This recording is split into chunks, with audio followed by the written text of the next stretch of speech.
Hello guys, welcome to back my YouTube channel. तो चलिए आज फिर हम आ गए हैं आपके साथ मैट्रिक्स के पी वाई क्यूज़ लेके, यानी नेक्स्ट एक्सरसाइज के आपके लिए पी वाई क्यूज़ लेके। तो जो हम स्टार्ट करने वाले हैं वो है मैट्रिक्स या मैट्रिसेस। ठीक है, हम इसके पी वाई क्यूज़ आज से स्टार्ट करने वाले हैं। तो इसके पी वाई क्यूज़ हम 2-3 लेक्चर्स में ख़त्म कर लेंगे। तो चलिए आज है हमारा फर्स्ट लेक्चर। तो हमें इसमें क्वेश्चन दिया हुआ है, इफ़ ये मैट्रिक्स है +2x इज इक्वल टू ये सेकेंड मैट्रिक्स। तो हमें x की वैल्यू बतानी है, x की वैल्यू क्या हो सकती है।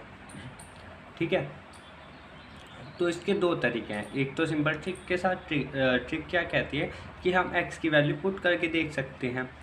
ठीक है, उसके बाद जो इक्वल आ गए दोनों साइड तो वो हमारा राइट आंसर।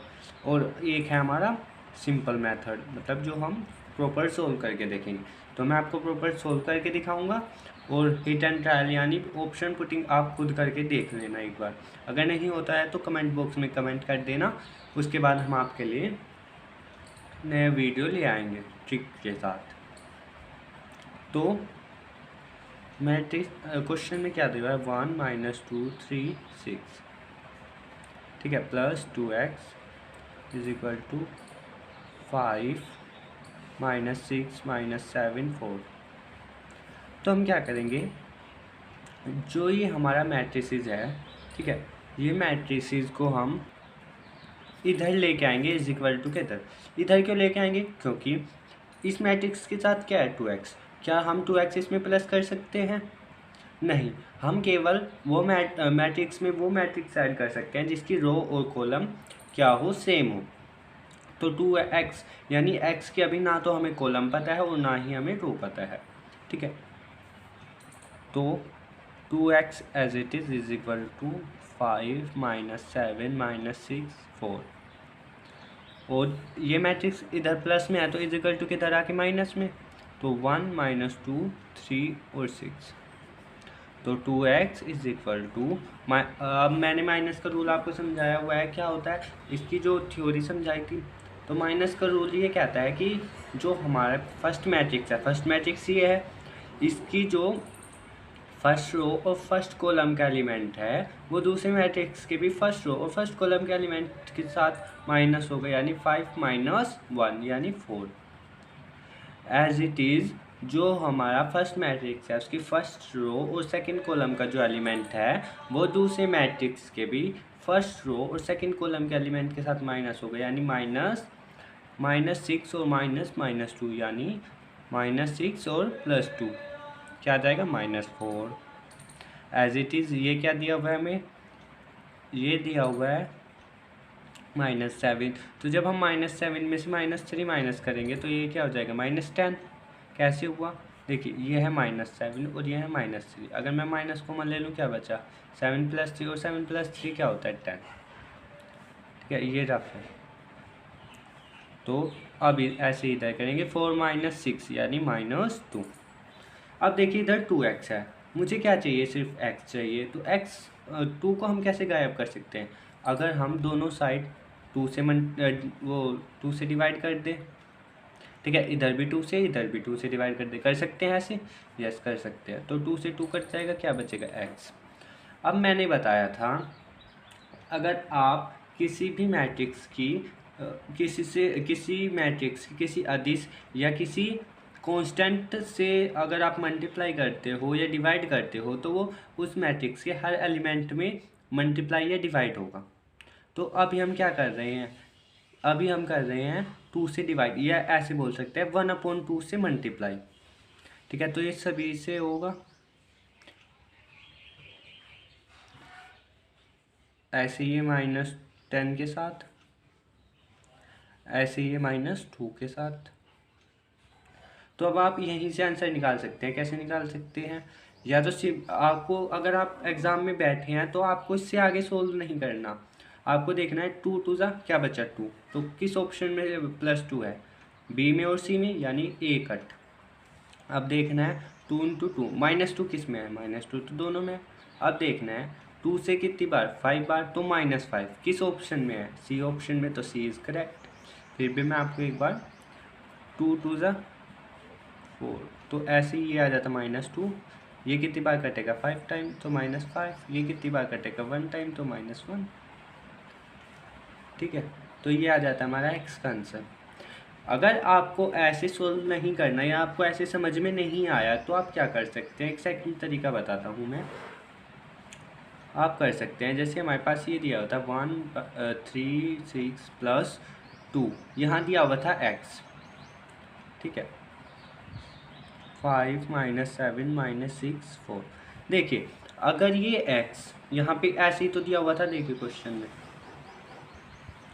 यहाँ क्या दिया हुआ था 2x। ठीक है, अगर ये x या 2x इस मैट्रिक्स के साथ प्लस हो रहा है तो इस मैट्रिक्स का ऑर्डर क्या होना चाहिए, 2 × 2 का ऑर्डर होना चाहिए। ठीक है, क्या होना चाहिए, 2 × 2 का ऑर्डर। यदि मैं कुछ टाइम के लिए x को एक मैट्रिक्स 2 × 2 ऑर्डर का मैट्रिक्स मान लूँ, क्या मान सकते हैं ABCD। ठीक है, क्या मान सकते हैं ABCD, कोई भी मैट्रिक्स मान लिया, किस ऑर्डर का मानना है 2 × 2, क्योंकि ये मैट्रिक्स जिस मैट्रिक्स के साथ ऐड हो रहा है उसका ऑर्डर भी 2 × 2 ही है। तो ABCD। देखिए मैंने एक क्वेश्चन को करने के लिए आपके 3 तरीके बता दिए, आपको जो सा सूटेबल लग रहा है, जो सा आपको आसान लग रहा है, आप उस तरीके से एग्ज़ाम में कर सकते हैं। ठीक है, तो 1 3 -2 6, वही मैंने आपको बताया था, अगर किसी भी मैट्रिक्स की अगर हम किसी कॉन्स्टेंट से मल्टीप्लाई करते हैं तो वो सभी में मल्टीप्लाई होगा, यानी 2a 2b 2c 2d is equal to 5 -7 -6 4। ठीक है, तो अब ऐड हो जाएगा मैट्रिक्स क्या, 2a + 1, यानी 1 में 2a ऐड होगा, -2 + 2b as it is 2c + 3, ऐसे ही 2d + 6 इज इक्वल टू 5 -7 -6 और 4। ठीक है, अब आपको ऑप्शन देखने हैं। ठीक है, आपको ऑप्शन देखने हैं, क्या देखने हैं, देखिए यहाँ पे -2 है और यहाँ पे +2, यहाँ पे +2, तो सबसे पहले हम क्या देखेंगे, a निकालेंगे। ठीक है, तो a निकालेंगे, क्योंकि अगर हमने यही पता लग गया है माइनस है या प्लस है तो हमारा एक ऑप्शन तो कट हो जाएगा। तो 2a + 1 किसके इक्वल होगा, 5 के, तो 2a = 5 - 1। ये तो आपने समझा था कि अगर कोई भी दो मैट्रिक्स इक्वल हैं तो उनके जो फर्स्ट रो का फर्स्ट और फर्स्ट कॉलम का एलिमेंट है वो दूसरे मैट्रिक्स के भी फर्स्ट रो और फर्स्ट कॉलम के साथ के इक्वल होगा, यानी जो 2a + 1 है वो 5 के इक्वल होगा। तो 2a = 4 और a = 2। तो a = 2 किस ऑप्शन में है, a = तो 2 ऑप्शंस में है, बी और सी, तो इसका मतलब तो हम फंस गए। अब हमें देखना है कि इन दोनों मैट्रिक्स में कोई सा एक एलिमेंट डिफरेंट होगा। कौन सा एलिमेंट है, ये है सेकंड रो और फर्स्ट कॉलम का एलिमेंट। तो बस अब हम क्या करेंगे, सेकंड रो और फर्स्ट कॉलम का एलिमेंट ही निकालेंगे। वो क्या है हमारे पास, सेकंड रो फर्स्ट कॉलम का एलिमेंट 2c + 3, इधर निकाल दो 2c + 3। तो 2c + 3 किसके इक्वल होगा, -7 के, इज इक्वल टू -7। तो 2c -7, अगर ये +3 है इधर आएगा तो -3, तो 2c = -10। अब आपको यहीं से समझ आ गया क्या, -5 हो जाएगा जब 2 डिवाइड में आएगा। तो अब देखिए ये किस में है -5, जो सेकंड रो और फर्स्ट कॉलम का एलिमेंट है, -5 किस में है, सी में, तो सी इज़ करेक्ट। मैंने आपको 3 तरीके बताए हैं, 3 में से आप कोई सा भी एक कर सकते हैं जो आपको सूटेबल लग रहा है। ठीक है, ये आपको अभी इसलिए थोड़ा लेंथी लग रहा है क्योंकि मैंने आपको समझाया। अगर आपने इसकी प्रैक्टिस की तो आप इसमें कुछ कैलकुलेशन ऐसी होती है कि आप माइंड टू माइंड कर सकते हैं। ठीक है, जैसे मैंने अभी आपको 2 से मल्टीप्लाई करके दिखाया, अब इसे भी तो आप माइंड में कर सकते हैं। 2 से मल्टीप्लाई या डिवाइड करना कोई हार्ड थोड़ी है, इसे भी आप माइंड टू माइंड कर सकते हैं। अब जैसे ये मैंने ये स्टेप किए थे, यहाँ ये स्टेप किया था कि पहले मल्टीप्लाई किया और फिर ऐड किया। आप सिंपल ऐसे भी तो कर सकते थे। आप इसमें मैंने क्या किया था, पहले 2 से मल्टीप्लाई किया था। ठीक है, अगर आपको समझ में आ गया तो आप ऐसा कर सकते हैं कि 2a + 1, क्योंकि पहले इसमें मल्टीप्लाई होगी और उसके बाद ये ऐड होगा। लेकिन मैंने 2 स्टेप ऐसे ही बढ़ाए थे, आप सिंपल ऐसे सीधा निकाल सकते थे बिना मल्टीप्लाई करे, अगर आपको ये आता होगा तो। लेकिन अब आपको पता चल गया है, तो अब आप इसे माइंड में करने की कोशिश करिएगा, जिससे आपका एग्ज़ाम में टाइम बचे। तो चलिए अब चलते हैं नेक्स्ट क्वेश्चन पर, क्योंकि हमें क्वेश्चन आना, मतलब सारे क्वेश्चन आना ज़रूरी नहीं है, लेकिन हमें टाइम से उन्हें सॉल्व करना ज़रूरी है। मतलब जितने हम क्वेश्चंस अटैम्प्ट कर रहे हैं या क्वेश्चंस आते हैं, उन्हें टाइम पे भी करना होगा हमें। तो चलिए अब करते हैं हम अपना नेक्स्ट क्वेश्चन सुन। तो ये क्वेश्चन थोड़ा स्टेटमेंट वाइज है, और इस तरह के क्वेश्चन आपके एग्ज़ाम में पूछे भी जाते हैं। ठीक है, ये क्वेश्चन थोड़ा इंपॉर्टेंट है, तो थोड़ा ध्यान दीजिएगा, क्योंकि इसमें थोड़ा सा लॉजिक है। ठीक है, तो चलिए सोल्व करते हैं। तो मैं सबसे पहले क्या करेंगे, क्वेश्चन पढ़ेंगे। हमें दिया हुआ है A and B are square matrix of the same order. ठीक है, ए और बी हमें 2 मैट्रिक्स दिए हुए हैं जिनका सेम ऑर्डर है और कैसे हैं, स्क्वायर मैट्रिक्स।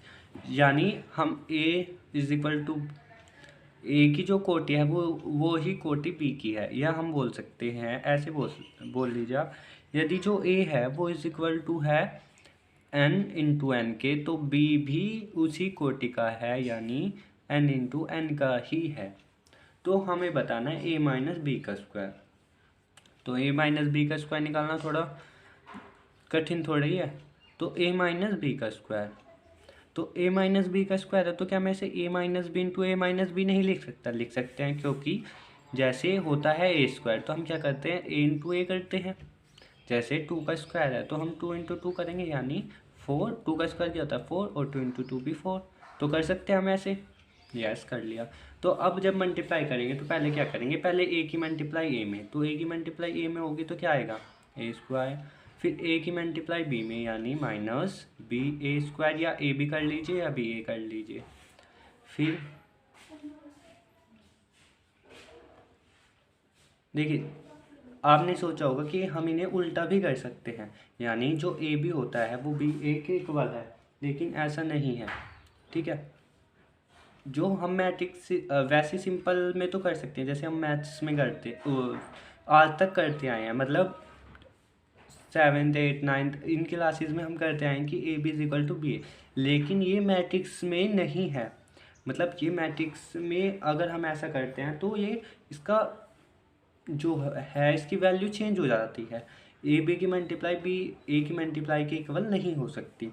कुछ केसेस ऐसे हैं जिसमें हो सकते हैं, तो वो हम आपको अभी बताएंगे। ठीक है, तो अब ए की मल्टीप्लाई बी से करेंगे तो क्या आएगा, ए बी। इसलिए मैंने आपको बोला था इसमें थोड़ा सा लॉजिक है, तो ध्यान से समझिएगा। ये सिर्फ मैंने आपको इसलिए लिखा क्योंकि आप क्या करते हैं कि अगर आपने एक बार देख लिया कि ये गलत है, तो वो आपके माइंड में सेट हो जाएगा। लेकिन अगर मैं डायरेक्ट लिख देता तो शायद आपको उससे मतलब कुछ टाइम के बाद भूल जाते। लेकिन आपको अब लगेगा कि मैंने यहाँ गलती की है। गलती कहाँ की, ए बी को बी ए लिख दिया, तो इसलिए आपको ये थोड़े टाइम तक तो याद रहेगा ही रहेगा। ठीक है, अब हम क्या करेंगे, बी की मल्टीप्लाई ए से, यानी माइनस बी ए। फिर बी माइनस बी की मल्टीप्लाई माइनस बी, तो माइनस बी स्क्वायर। अब ये बताइए यहाँ माइनस आएगा या प्लस आएगा। अब इधर देखिए, जैसे हम -2 की मल्टीप्लाई -2 से करते हैं तो क्या आता है, 4 स्क्वायर आता है, सॉरी 4 आता है, या कह सकते हैं 2 स्क्वायर आता है। ठीक है, 4 आता है या 2 स्क्वायर। जब इसमें 2 तरीके होते हैं, जैसे 2 तरीके नहीं, मतलब पहले 2 की मल्टीप्लाई 2 से होती है तो 2 का स्क्वायर। अब क्या होगा, माइनस की मल्टीप्लाई माइनस से, तो जब माइनस की मल्टीप्लाई माइनस से होती है तो उसका क्या आता है प्लस, और प्लस का चिन्ह हम नहीं लगाते, तो इसलिए यहाँ क्या आएगा प्लस। मतलब सिंपल में नहीं लगाते, लेकिन मतलब ऐसे में लगाते हैं। अगर यहीं ये होता केवल बी स्क्वायर, यानी कि इसके आगे पीछे कुछ नहीं होता, तो हम सिंपल बी स्क्वायर लिखते। ठीक है, सिंपल बी स्क्वायर। लेकिन अब ये हम किसी में जोड़ रहे हैं या ऐड कर रहे हैं, तो उसमें हमें प्लस का चिन्ह लगाना होता है।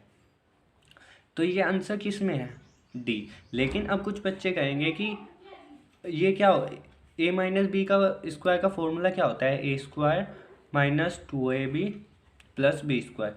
ठीक है, ए माइनस बी का स्क्वायर सिंपल होता है फॉर्मूला, तो बच्चे क्या करेंगे, इस ऑप्शन पे टिक करके आएंगे। लेकिन जिसने आयुष राणा क्लासेस से पढ़ा है वो इस पे ऑप्शन पे टिक नहीं करके आएगा। क्यों नहीं करके आएगा, मैंने अभी आपको समझाया कि जो ए बी होता है वो बी ए के इक्वल नहीं हो सकता मैट्रिसेस में। कुछ रेयर केसेस होते हैं, वो मैं आपको अभी बताता हूँ। वो रेयर केसेस क्या हैं कि यदि हमारे पास दो एलिमेंट्स हैं, सॉरी दो मैट्रिक्सेस हैं सेम ऑर्डर के, ठीक है, लेकिन कंडीशन ये है कि वो कैसे होने चाहिए, वो होने चाहिए विकर्णावयव या डायगोनल मैट्रिक्स।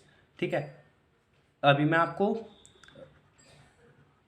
मतलब करके भी दिखाऊंगा कि क्या ये सच में पॉसिबल है या नहीं। ठीक है, क्या हम ऐसे ही अपनी जो प्रॉपर्टीज़ हैं उन्हें रट रहे हैं, लेकिन नहीं, हम आपको प्रूफ करके दिखाएंगे। हमने एक मैट्रिक्स लिया डायगोनल मैट्रिक्स। डायगोनल मैट्रिक्स वो होता है जिसके विकर्ण के अवयव को छोड़कर या डायगोनल के एलिमेंट्स को छोड़कर बाकी के जो एलिमेंट्स होते हैं वो ज़ीरो होते हैं। ठीक है, तो इसी तरह बी मैट्रिसेस ले लेते हैं कुछ 2 3 0 0। ठीक है, तो पहले निकालते हैं ए इंटू बी। तो ए इंटू बी निकालने के लिए क्या कि जो फर्स्ट मैट्रिक्स है उसकी रो की मल्टीप्लाई हमें सेकंड मैट्रिक्स के फर्स्ट कॉलम के साथ करनी होती है, यानी 1 की मल्टीप्लाई 2 से, 2 1 ज़ा 2 प्लस 0 की मल्टीप्लाई 0 से यानी 0। ऐसे ही जो फर्स्ट रो है उसकी मल्टीप्लाई सेकंड कॉलम के साथ करेंगे तो 1 की मल्टीप्लाई 0 से 0 प्लस अब 0 की मल्टीप्लाई 3 से तो भी 0। अब एज इट इज़ हमें क्या करना होता है, फर्स्ट रो तो हमारी तैयार हो गई, अब हमें सेकंड रो उठानी है और सेकंड रो की मल्टीप्लाई फर्स्ट कॉलम के साथ पहले। तो 0 की मल्टीप्लाई 2 से तो 0 प्लस 2 की मल्टीप्लाई 0 से तो 0। ऐसे ही सेकंड रो की मल्टीप्लाई सेकंड कॉलम के साथ, तो 0 की मल्टीप्लाई 0 से करेंगे तो क्या आएगा 0 प्लस 2 की मल्टीप्लाई 3 से करेंगे तो 6। तो ए भी क्या आता है हमारा ऐड करने के बाद 2 0 0 6। तो ये भी कैसा एलिमेंट है, कैसा मैट्रिक्स है, डायगोनल मैट्रिक्स। क्यों है, क्योंकि इसके डायगोनल के एलिमेंट छोड़कर बाकी सब 0 हैं। तो ऐसे ही हम क्या करेंगे, एक बार बी ए की मल्टीप्लाई करके देखते हैं क्या इक्वल आता है या नहीं। तो जब हम बी ए की मल्टीप्लाई करते हैं तो इस बार क्या होगा, हमारा जो फर्स्ट मैट्रिक्स होगा वो होगा बी। तो यानी इस बार हमें क्या करना है 0 2, यानी जो रो उठानी है इस बार हमें वो सेकंड मैट्रिक्स के उठानी है, यानी अब रो की मल्टीप्लाई हमें इस कॉलम के साथ करनी है। तो 2 की मल्टीप्लाई 2 1 से होगी तो 2 प्लस 0 की मल्टीप्लाई 0 से होगी तो 0। देखिए जो मैट्रिक्स जैसे ए इंटू बी निकालना है तो सबसे पहले ए मैट्रिक्स रखेंगे उसके बाद बी। यदि हमें बी इंटू ए निकालना है तो पहले बी मैट्रिक्स रखेंगे उसके बाद ए मैट्रिक्स। ठीक है, इतना ध्यान रखिएगा। अब क्या करना है, फर्स्ट रो की मल्टीप्लाई सेकंड कॉलम के साथ, यानी 2 की मल्टीप्लाई 0 से 0 प्लस 0 की मल्टीप्लाई 2 से तो भी 0। अब हमें सेकंड रो उठानी है, अब इसकी मल्टीप्लाई में फर्स्ट कॉलम के साथ करनी है, यानी 0 की मल्टीप्लाई 1 से तो 0 प्लस 3 की मल्टीप्लाई 0 से तो 0। एज इट इज़ हमें सेकंड रो की मल्टीप्लाई सेकंड कॉलम के साथ, तो 0 की मल्टीप्लाई 0 से करेंगे तो 0 प्लस 3 की मल्टीप्लाई 2 से करेंगे तो 6 इज इक्वल टू क्या आ जाएगा 2 2 प्लस 0 2 0 प्लस 0 0 0 प्लस 0 0 0 प्लस 6 6। तो देखिए ये देखिए दोनों मैट्रिक्स यानी A into B is equal to B into A है या नहीं। तो ये केवल तभी पॉसिबल हो सकता है यदि हमारे पास सेम ऑर्डर के डायगोनल मैट्रिक्स हो। अगर हम सेम ऑर्डर के डायगोनल मैट्रिक्स के साथ मल्टीप्लाई कर रहे हैं तो ये तभी पॉसिबल होगा, बाकी ये और केसेस में पॉसिबल नहीं है। ठीक है, लेकिन हमें कोई ऐसी यहाँ पे कंडीशन दी हुई थी क्या कि ये जो हमारा ए और बी है ये डायगोनल मैट्रिक्स है, नहीं। अगर दी हुई होती तो हमारा ये पॉसिबल हो सकता था, मतलब ए राइट आंसर होता। लेकिन अभी हमारा जो राइट आंसर है वो है आंसर डी। ठीक है, मैंने सोल्व करा दिया आपको। चलिए अब चलते हैं नेक्स्ट क्वेश्चन पर, इन्हें थोड़ा ध्यान रखिएगा।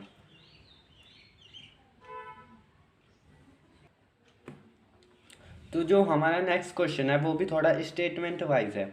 हमें दिया हुआ है for any two matrices A and B.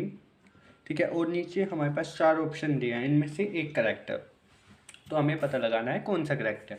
देखिए मैं आपको इसलिए एक एक क्वेश्चन पे इतना टाइम देता हूँ क्योंकि एक क्वेश्चन से हम बहुत सारे क्वेश्चन बना देते हैं। जैसे जो हमने लास्ट क्वेश्चन समझा था उससे ही रिलेटेड ये क्वेश्चन है, बिल्कुल सेम। अगर आपने वो अच्छे से समझ लिया तो ये आप आसानी से कर जाएंगे। जैसे हमें फर्स्ट ऑप्शन दिया हुआ है A B is equal to B A is always true, क्या ये हमेशा ट्रू है? मैंने आपको पिछले इसमें बताया था कि ये हमेशा ट्रू नहीं है। ये डायगोनल मैट्रिक्स अगर हमारे पास सेम ऑर्डर के हैं तो अगर डायगोनल मैट्रिक्स सेम ऑर्डर के हैं तभी ये पॉसिबल है, लेकिन ऑलवेज नहीं, हमेशा नहीं, क्योंकि ए भी हमारे पास कुछ भी मैट्रिसेस हो सकते हैं, ज़रूरी नहीं सेम ऑर्डर के हों। दिया भी तो नहीं है कि ये सेम ऑर्डर के हैं या डायगोनल मैट्रिक्स है, तो हम बोलेंगे ये जो हमारा स्टेटमेंट या ऑप्शन है ये तो हमारे पास गलत है। अब सेकंड आता है A B is equal to B A is never true, क्या A B is equal to B A never true है? नहीं। अगर ए बी और बी ए डायगोनल मैट्रिक्स आते हैं, ए और बी सेम ऑर्डर के डायगोनल मैट्रिक्स है, तो A B is equal to B A possible है। मैंने अभी आपको प्रूफ करके दिखाया है, तो ये भी रॉन्ग। अब सी ऑप्शन दिया हुआ है some time A B is equal to B A holds and some time A B is equal to not B A. तो हमें ये कह रहा है कि कुछ टाइम ऐसा हो सकता है कि A B is equal to B A possible हो, और कुछ टाइम ऐसा हो सकता है कि A B not B A possible हो। तो ये तो सही है। विकर्ण अगर हमारे पास सेम ऑर्डर के डायगोनल मैट्रिक्स है तो ये तो पॉसिबल हो जाएगा उस टाइम, और बाकी टाइम ये पॉसिबल है, तो ये तो करेक्ट आंसर है। देखिए मेरे कहने का मतलब ये है कि यदि हमारे पास जो ए और जो बी है यदि ये सेम ऑर्डर के डायगोनल मैट्रिक्स है, तो मैंने अभी प्रूफ करके दिखाया कि तब क्या होगा, A B is equal to B A, यानी ये एग्जिस्ट करेगा।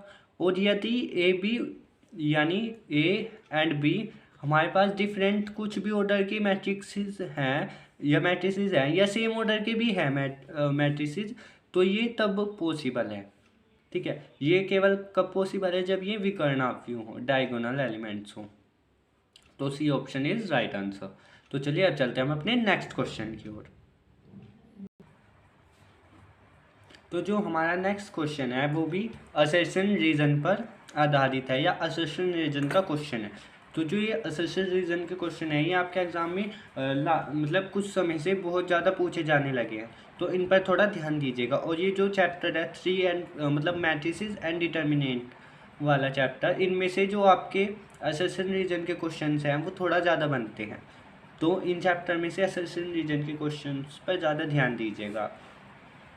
तो असर्शन में हमें क्या दिया हुआ है, P इज इक्वल टू 3, 5, 6 और 10 इज, जो ये मैट्रिक्स दिया हुआ है ये कैसा है, इन्वर्टेबल है। P का कहना ये है, लेकिन कारण क्या बता रहा है, रीज़न क्या है कि P सिंगुलर मैट्रिक्स है। तो हमने पढ़ा है अगर कोई मैट्रिक्स इन्वर्टेबल है, यानी अगर कोई मैट्रिक्स नॉन सिंगुलर है तो वो तभी इन्वर्टेबल हो सकता है। इन्वर्टेबल का मतलब क्या है कि उसका जो ए इन्वर्स है वो एग्जिस्ट करता है। ए इन्वर्स क्या होता है, एडजॉइंट ए अपॉन मोड ए। ठीक है, ये ए इन्वर्स होता है, मतलब इन्वर्टेबल। वहीं सिंगुलर क्या होता है, यदि mod A is equal to 0 तब हम उस ए जो मैट्रिक्स है उसे कैसा कहेंगे, सिंगुलर। ठीक है, यदि mod A is equal to not 0 का है तो हम कैसा कहेंगे, नॉन सिंगुलर। ठीक है, नॉन सिंगुलर।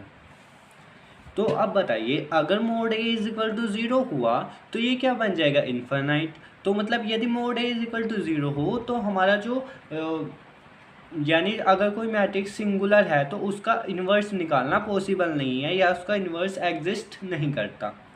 मैंने क्या बताया, अगर कोई मैट्रिक्स हमारा सिंगुलर है तो उसका हम इन्वर्स नहीं निकाल सकते। ठीक है, तो हमें क्या दिया हुआ है, एक पी मैट्रिक्स दिया हुआ है, तो इसका पहले मोड निकालते हैं, क्या ये सिंगुलर है भी या नहीं। 3, 6, 5, 10, तो हमें इसका क्या निकालना है, डिटर्मिनेंट। ठीक है, इसको बोलते हैं डिटर्मिनेंट। तो डिटर्मिनेंट कैसे निकालते हैं, इसकी मल्टीप्लाई इससे, यानी 3 की मल्टीप्लाई 10 से यानी 30 माइनस 6 की मल्टीप्लाई 5 से, क्रॉस मल्टीप्लाई करनी होती है हमें, 6, 5 जा 30। तो ये कैसा मैट्रिक्स हुआ हमारा 0, यानी ये कैसा हुआ, सिंगुलर। तो यानी पी मतलब जो आर रीजन है वो तो हमारा करेक्ट है। किस किस में आर करेक्ट दिया हुआ है, ए में, बी में और सी में, या डी में, यानी सी तो हमारा गलत है। सी ऑप्शन तो हमारा करेक्ट हो ही नहीं सकता। अब दिया हुआ है हमें जो हमारा असर्शन है वो, जो मैट्रिक्स दिया हुआ है असर्शन में वो कैसा है, इन्वर्टेबल। तो आप बताइए यदि कोई मैट्रिक्स सिंगुलर है तो वो इन्वर्टेबल होगा, नहीं होगा। यानी हमारा जो ए है वो कैसा है, नोट मतलब नोट ट्रू है या नोट करेक्ट है या करेक्ट नहीं है। तो A and B are correct, तो ये तो गलत, क्योंकि ए करेक्ट नहीं है। Both A and R correct but R is not correct explanation, तो ये भी गलत है। सही आंसर हुआ हमारा डी, यानी R is correct but A is not correct. समझ में आया? देखिए एक बार और समझिए, ये क्या होता है ए इनवर्स। ए इनवर्स क्या होता है, अगर हमें किसी मैट्रिक्स का इन्वर्टेबल निकालना है तो उसे हम ए इनवर्स बोलते हैं। इनवर्स किसके बराबर होता है, adjoint A upon determinant of A, determinant of A. तो अब बात आती है कि कौन सा हमारा मैट्रिक्स सिंगुलर होता है, कौन सा होता है नॉन सिंगुलर। यदि सिंगुलर मैट्रिक्स की बात आती है तो यदि हमारा जो मैट्रिसेस है उसका डिटर्मिनेंट यदि 0 के इक्वल है तो हमारा वो मैट्रिसेस सिंगुलर होगा। वहीं अगर कोई मैट्रिसेस है उसका determinant not is equal to 0 है तो वो मैट्रिक्स हमारा नॉन सिंगुलर होगा। ठीक है, इतना बात समझ में आया? तो चलिए अब अपने अगले क्वेश्चन की ओर चलते हैं। तो नेक्स्ट क्वेश्चन में हमें दिया हुआ है if A is equal to ये मैट्रिक्स है देन हमें इनवर्स बताना है। ठीक है, तो चलिए बताते हैं। अभी मैंने आपको एक फॉर्मूला बताया था इनवर्स निकालने का, A inverse is equal to adjoint A upon determinant of A. तो ये कब पॉसिबल है, जब हमारा जो डिटर्मिनेंट ऑफ ए है वो नॉट इज इक्वल टू 0। कब पॉसिबल है, जब determinant of A is equal to not 0, यानी नॉन सिंगुलर मैट्रिक्स के लिए ए इनवर्स पॉसिबल है, वरना ये एग्जिस्ट नहीं करेगा सिंगुलर मैट्रिक्स के लिए। तो देखिए हमें ऑप्शन में नॉट एग्जिस्ट भी दिया हुआ है, तो सबसे पहले हम डिटर्मिनेंट निकालेंगे ए का, ताकि हमें पता चले कि जो हमारा ए इनवर्स है वो पॉसिबल है भी या नहीं। तो ए डिटर्मिनेंट ऑफ ए क्या कहता है, क्रॉस मल्टीप्लाई कर दो इनकी, पहले 1 की 5 में यानी 5, फिर माइनस 3 की मल्टीप्लाई 2 में, 3 2 ज़ा 6। तो जो मोड डिटर्मिनेंट ऑफ ए है वो क्या आता है, 5 माइनस 6 यानी -1। तो डिटर्मिनेंट ऑफ ए क्या है, -1, यानी ये कैसा मैट्रिक्स है, ये है नॉन सिंगुलर मैट्रिक्स। तो क्या इसका पॉसिबल है, ए इनवर्स पॉसिबल है निकालना? यस। तो अब हमें निकालना है केवल एडजॉइंट। तो एडजॉइंट निकालने की मैं एक सिंपल टेक्निक आपको बता देता हूँ। ये केवल 2 × 2 ऑर्डर के लिए ही पॉसिबल है। क्या है कि जैसे हमें क्या करना है, जो हमारे पास ये है, ये मैट्रिक्सेस हैं, इनको तो आपस में इंटरचेंज करना है। यानी जो एडजॉइंट ए आ जाएगा हमारा वो क्या आएगा, इन जो ये डायगोनल के मैट्रिक्स हैं इन्हें इंटरचेंज करें। इंटरचेंज का मतलब जो 5 है उसकी जगह 1 पुट करें, जो 1 है वहाँ 5 पुट करें, तो 1 5 इंटरचेंज कर दिया। और जो ये डायगोनल है इस मैट्रिक्स के क्या करना है, हमें एलिमेंट में माइनस से मल्टीप्लाई करनी है, या साइन चेंज। ये प्लस में है तो -3, ये प्लस में है तो -2। ये है एडजॉइंट निकालने की सिंपल टेक्निक, ये जो एग्ज़ाम में आपका टाइम बचाएगी, वरना एडजॉइंट निकालने में बहुत टाइम लग जाता है। तो आपने एडजॉइंट निकाल लिया, अब निकाल लीजिए ए इनवर्स। तो इनवर्स क्या होगा, एडजॉइंट ए यानी 1 -3 -2 5 upon mod A, sorry determinant of A. मैं इसको बार बार मोड ए ही बोल रहा हूँ, यह है डिटर्मिनेंट ऑफ ए। तो आप समझ जाइएगा कि मोड ए मतलब डिटर्मिनेंट ऑफ ए। तो डिटर्मिनेंट ऑफ ए किसके इक्वल है, -1 से। तो ए इनवर्स, अब हमें क्या करना है, जो -1 है उसकी डिवाइड अब हमें मैट्रिक्स के अंदर सभी एलिमेंट के साथ करनी होगी। मैंने बताया था आपको, अगर कोई भी कांस्टेंट है तो -1 कांस्टेंट ही तो है। अगर कोई भी कांस्टेंट है तो उसकी या तो मल्टीप्लाई करो मैट्रिसेस में या डिवाइड करो, तो उसकी मल्टीप्लाई या डिवाइड उसके हर एक एलिमेंट के साथ होती है। तो जब हम -1 से 1 को डिवाइड करेंगे तो -1, -1 से -2 को डिवाइड करेंगे तो क्या आएगा, -1 से करेंगे तो माइनस से माइनस कट जाएगा, क्या बचा 2, ऐसे ही क्या जाएगा 3, और ऐसे ही -5। तो ये हो गया हमारा इनवर्स। अब देखिए ऑप्शन कौन सा करेक्ट है। तो -1 2 3 -5, -1 2 3 -5, तो A option is right answer. तो आज की वीडियो में सिर्फ इतना ही, मिलते हैं अपने नेक्स्ट वीडियो में। तब तक के लिए thank you, keep watching and keep learning. Guys अगर आपने मेरी वीडियो को अभी तक लाइक नहीं किया तो प्लीज़ लाइक कर दीजिए और चैनल को सब्सक्राइब कर दीजिए।